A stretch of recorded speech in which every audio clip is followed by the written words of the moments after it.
어려운 과목으로 힘들어하던 젊은 대학생이 도움을 줄 과외 교사를 교용했다는 이야기가 있습니다. 학기가 끝날 무렵 교수는 학생들에게 기말고사 때 종이 한 장 위에 무엇이든 원하는 걸 가져와도 된다고 말했습니다. 어떤 학생들은 강의와 교과서 내용을 돋보기로만 읽을 수 있을 만큼 작은 글씨로 빼곡히 적어왔습니다.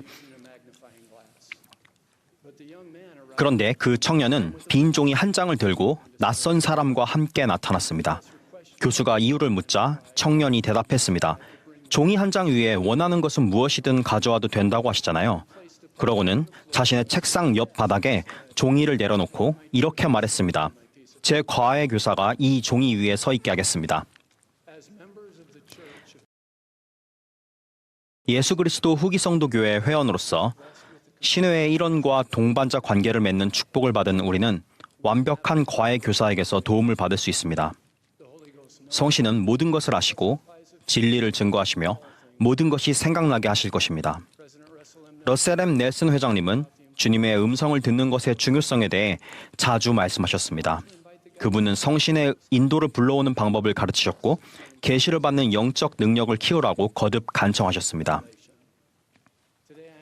오늘 저는 특히 가정과 교회에서 복음을 배우고 가르치는 것과 관련하여 성신의 역할에 대해 깊이 생각해 보시기를 권유합니다. 우리가 받은 이 소중한 선물에 따라 생활함으로써 신앙의 기도에 의해 성신이 주어집니다. 교회에 영감받은 교재인 구주께서 보여주신 방법으로 가르치면은 성신을 개인적인 교사로 초대할 수 있는 주님께서 확립하신 추가적인 원리가 간략하게 나와 있습니다.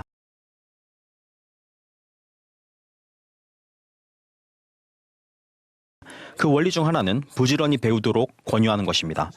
과거에는 가르치는 일을 부모나 교사가 준비 과정에 영을 초대하고 그런 다음 배운 것을 자녀나 반원과 나누는 것으로 생각했을지 모릅니다. 자녀나 반원의 역할은 그 가르침을 경청하는 것이었을 것입니다. 그러나 더 효과적인 가르침은 학습자 또한 준비되어 있을 때, 그리고 교사가 학습자의 마음과 생각에 직접적으로 개인적인 계시를 불러일으키는 학습 경험을 만들어낼 때 이루어집니다. 그런 다음 연구와 성신을 통해 배운 것을 나눌 기회가 주어질 때 우리는 서로가 가르침받고 교화되도록 돕게 됩니다.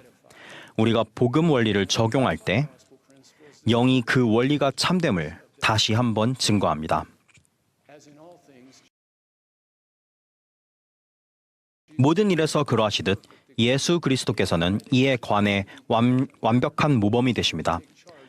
그분은 우리 각자에게 부지런히 배우고 자신의 간증에 대해 책임을 지라고 말씀하십니다. 그분은 제자들에게 배우고자 준비하고 배운 것을 나누며 신앙으로 행하라고 권유하셨습니다.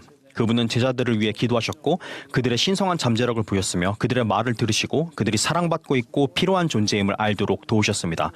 우리는 교사로서 학습자의 발전과 그들의 필요사항을 충족하고 그들이 평생 제자로서의 영적인 습관을 키우도록 돕는 일에 더 집중할 수 있습니다. 학습자는 배우는 과정에서 선택 의지를 행사함으로써 성신을 향해 기꺼이 성신의 가르침을 받고자 한다는 신호를 보내게 됩니다.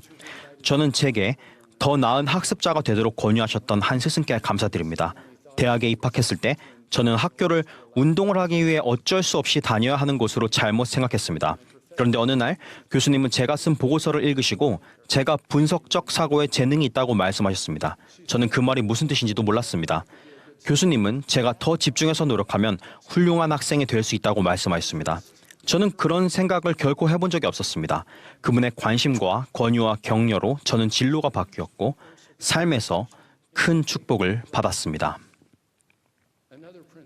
성신을 초대하는 것과 관련된 또 다른 원리는 참된 교리를 가르치는 것입니다. 이는 하나님의 말씀에 근거해서 복음을 공부하고 가르치고 주님께서 계시하시지 않은 것을 과장하거나 섣불리 추측하지 않는다는 의미입니다. 그 대신 본질적이고 영원한 복음 원리에 초점을 맞출 때 영이 진리를 증거할 수 있습니다. 다시 말씀드리지만 우리는 구주의 모범을 따릅니다. 구주께서는 이렇게 말씀하셨습니다. 내 교훈은 내 것이 아니요 나를 보내신 이의 것이니라. 참된 교리는 경전과 현대 선지자들의 가르침에 있습니다. 개인적으로 그리고 가족과 함께 경전을 공부하고 매주 교회에 참석하여 복음을 공부하라는 주님의 간곡한 권고는 그분의 교리를 배우고 그분의 음성을 들을 수 있는 훌륭한 틀을 제공합니다. 우리는 경전의 이야기와 그것이 가르치는 원리, 그리고 그러한 진리를 삶에 적용하는 법을 이해하기 위해 경전을 탐구합니다. 손쉽게 경전을 접할 수 있다는 것은 큰 축복입니다. 아담과 이브, 아비나다이, 또는 위대한 교사이신 예수 그리스도께서 우리 가정이나 수업을 방문하셔서 가르치신다고 상상해 보십시오. 우리가 그리스도의 말씀을 흡족히 취할 때 그런 일이 일어날 수 있습니다. 우리는 꾸준한 노력을 통해 경전을 이해하며 사랑하는 법을 배우고 영혼의 질문들에 대한 답이 경전에 있음을 신뢰할 수 있습니다.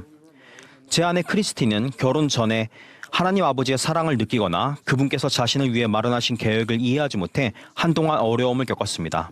아내는 기도로 인도를 구하던 중 종교교육원에 참석해야 한다는 느낌이 들었고 신약전서 수업에 등록했습니다. 아내를 가르치신 종교교육원 교사는 경전을 가르치는 방식은 물론 경전을 손에 든 모습에서도 하나님의 말씀에 대한 사랑을 보여주었습니다. 아내는 수업에 참석하면서 자신에게 필요한 것이 경전에 있다는 성신의 속삭임을 느꼈습니다. 경전에 대한 교사의 사랑과 성신의 속삭임은 하나님의 말씀을 진지하게 공부하겠다는 소망을 불러일으켰고 이는 깊은 개심과 헌신적인 봉사로 이루어진 평생의 여정이 되었습니다.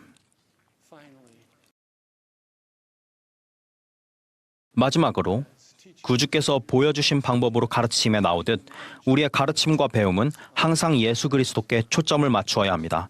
우리는 그분에 대해 더 자주, 더 경건하게 말하고 그분에 대한 간증과 감사와 사랑을 표현할 기회를 더 많이 찾아야 합니다. 그분을 기억할 때 우리는 어떤 상황에서도 그분의 영과 함께할 수 있습니다. 예수 그리스도께 초점을 두고 가르치는 한 가지 방법은 그분이 모든 복음 원리의 완벽한 모범이자 화신이며 표상이심을 강조하는 것입니다. 경전에서 그분이 직접 언급되지 않더라도 우리는 그분을 우리가 가르치는 원리의 본보기로 언급할 수 있습니다. 예를 들어 예수 그리스도께서 이 원리의 본보기가 되셨던 때를 생각해 볼까요? 라고 질문할 수 있을 것입니다. 우리는 또한 그분의 칭호, 역할, 성품을 배움으로써 그분께 초점을 맞출 수 있습니다. 이때 우리는 그분이 하신 일을 배우는 데 그치지 않고 그분이 누구신지를 더 깊이 이해하고자 노력합니다. 예를 들어 회개의 원리를 공부할 때는 회개하는 법을 이해하는 것도 중요하지만 우리가 회개할 수 있도록 예수 그리스도께서 하신 일을 기억하고 회개가 그분과 그분의 참된 본성 및 특성에 대해서 무엇을 가르치는지를 이해하는 것 또한 중요합니다. 우리가 회개할 수 있다는 것은 그분의 사랑과 인내와 자비, 우리의 신성한 잠재력에 대한 그분의 믿음, 우리의 죄를 속죄하시고자 하는 그분의 의지, 그리고 용서하심으로써 얻는 그분의 기쁨에 대해 무엇을 말해줄까요? 하나님의 어린 양, 구속주, 의사와 같은 그분의 칭호를 이해하면 회개란 정결하게 되고 변화하며 치유받으라는 그분의 권유임을 깨닫게 됩니다. 그분이 우리를 위해 하신 일과 그로 인해 깨닫게 되는 그분의 정체성에 초점을 맞추면 회개에 이르는 신앙을 가질 수 있습니다. 때로 우리는 경전에 간략하게만 나타난 구주의 성품을 곧바로 알아보지 못할 수도 있습니다. 가령 니파이가 배를 만드는 이야기를 읽을 때 니파이에게만 초점을 맞출지도 모릅니다. 그러나 구주께 초점을 맞추면 이 기록이 니파이의 위대함을 가르치기 위해서만이 아니라 하나님의 위대하심을 보여주기 위해 보존되었음을 알 수 있습니다. 곧 그분은 우리에게 당신의 계명을 지킬 힘을 주시고 어려울 때 우리를 구해주심을 보여주신다는 것입니다. 우리는 하나님께서 완벽하게 마련하신 행복의 계획에서 예수 그리스도께서 맡으신 핵심적인 역할에도 초점을 맞출 수 있습니다. 현세적 상황이라는 관점을 통해 하나님의 계획을 보는 대신 하나님의 영원한 계획이라는 관점을 통해 상황을 볼 때 삶의 경로는 달라집니다. 복음은 요구사항 목록이 아니라 예수 그리스도께서 죄와 사망을 이기셨다는 좋은 소식입니다. 우리는 하나님과 맺은 성약을 지킴으로써 그분의 놀라운 은혜를 받아 기쁘게 현재를 살 수 있고 영원한 세상에서 하늘 아버지와 함께 살 준비를 할 수 있습니다. 경전에서 하나님 아버지와 구주를 인식하는 법을 배우면 우리는 그분들을 더 잘 알게 될 것입니다. 그리고 삶에서 그분들의 사랑과 영향력을 더 자주, 더 깊이 인식하게 될 것입니다. 저는 청소년 시절에 교사께서 구주의 생애 마지막 날들에 관해 가르치셨을 때 느꼈던 영을 언제까지나 기억할 것입니다. 그분은 다락방과 겟세마네, 골고다, 그리고 빈 무덤에서 일어난 일들의 중요성을 깨닫도록 도와주셨습니다.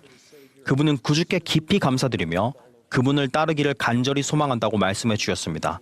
그분의 가르침은 성신으로 하여금 예수 그리스도를 증거하게 했습니다. 그 수업에서 느낀 영으로 저는 신앙이 깊어졌고 구주에 대한 사랑과 감사도 커졌습니다. 그 교사께서 저에게 미친 영향력은 평생 지속되고 있습니다.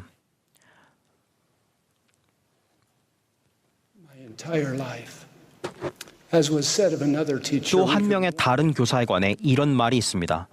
우리는 교사가 지닌 신앙의 모닥불로 우리의 손을 녹일 수 있었습니다. 우리의 가정과 교회 모임에서 예수 그리스도께 초점을 맞추고 그분의 교리를 가르치고 부지런히 배울 때 성신을 초대하여 예수 그리스도를 믿는 신앙을 굳게 하고 그분을 더 닮아갈 수 있습니다. 이것이 바로 복음을 가르치고 배우는 목적입니다. 저는 제 삶의 교사들에 감사드립니다. 훌륭한 부모님과 지역 지도자 및 교사들로부터 이 연단에서 가르치고 간증하도록 부름받은 분들에 이르기까지 우리가 예수 그리스도를 알고 따르도록 도와주시는 모든 분께 감사를 전합니다. 그리고 완벽한 개인 교사이신 성신께 감사드립니다. 성신을 통해 저는 하나님 아버지께서 우리를 사랑하시고 우리를 위한 완벽한 계획을 갖고 계심을 압니다.